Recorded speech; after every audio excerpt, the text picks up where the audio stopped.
مدد کے لیے التجا۔ زبور 35۔ اے خداوند، جو مجھ سے جھگڑتے ہیں تو ان سے جھگڑ، جو مجھ سے لڑتے ہیں تو ان سے لڑ۔ ڈال اور سپر لے کر میری کمک کے لیے کھڑا ہو، بالا بھی نکال اور میرا پیچھا کرنے والوں کا رستہ بند کر دے۔ میری جان سے کہہ میں تیری نجات ہوں، جو میری جان کے خواہ ہیں وہ شرمندہ اور رسوا ہوں، جو میرے نقصان کا منصوبہ باندھتے ہیں وہ پسپا اور پریشان ہوں۔ وہ ایسے ہو جائیں جیسے ہوا کے آگے بوسا، اور خدا ان کا فرشتہ ان کو ہانکتا رہے۔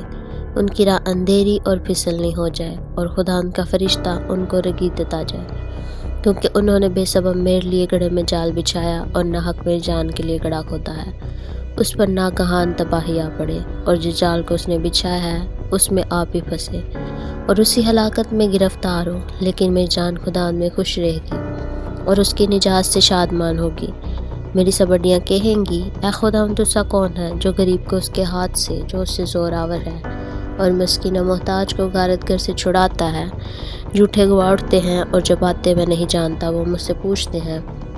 وہ مجھ سے نیکی کے بدلے بدی کرتے ہیں، یہاں تک کہ میری جان بے کس ہو جاتی ہے۔ لیکن میں نے تو ان کی بیماری میں، جب وہ بیمار تھے، ٹاٹوڑا اور روزے رکھ رکھ کر اپنی جان کو دکھ دیا، اور میری دعا میرے ہی سینہ میں واپس آئی۔ میں نے تو ایسا کیا گویا وہ میرا دوست یا میرا بھائی تھا۔ میں نے سر جھکا کر غم کیا جیسے کوئی اپنی ماں کے لیے ماتم کرتا ہو، پر جب میں لنگڑانے لگا تو وہ خوش ہو کر اکٹھے ہو گئے۔ کمینے میرے خلاف اکٹھے ہوئے اور مجھے معلوم نہ تھا، انہوں نے مجھے پھاڑا اور باز نہ آئے۔ ضیافتوں کے بدتمیز مسخروں کی طرح انہوں نے مجھ پر دانت پیسے۔ اے خداوند، تو کب تک دیکھتا رہے گا؟ میری جان کو ان کی غارت گری سے، میری جان کو شیروں سے چھڑا۔ میں بڑے مجمع میں تیری شکر گزاری کروں گا، میں بہت سے لوگوں میں تیری ستائش کروں گا۔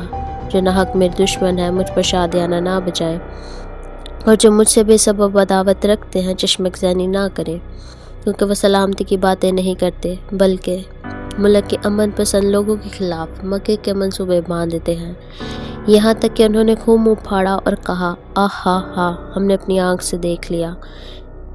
اے خداوند، تو نے خود یہ دیکھا ہے، خاموش نہ رہ۔ اے خداوند، مجھ سے دور نہ رہ، اٹھ میرے انصاف کے لیے جاگ، اور میرے معاملہ کے لیے اے میرے خدا، اے میرے خداوند، اپنی صداقت کے مطابق میری عدالت کر۔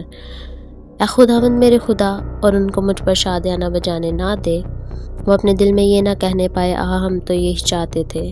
وہ یہ نہ کہے کہ ہم اسے نگل گئے۔ جو میرے نقصان سے خوش ہوتے ہیں وہ باہم شرمندہ اور پریشان ہوں۔ جو میرے مقابلہ میں تکبر کرتے ہیں وہ شرمندگی اور رسوائی سے ملوث ہو۔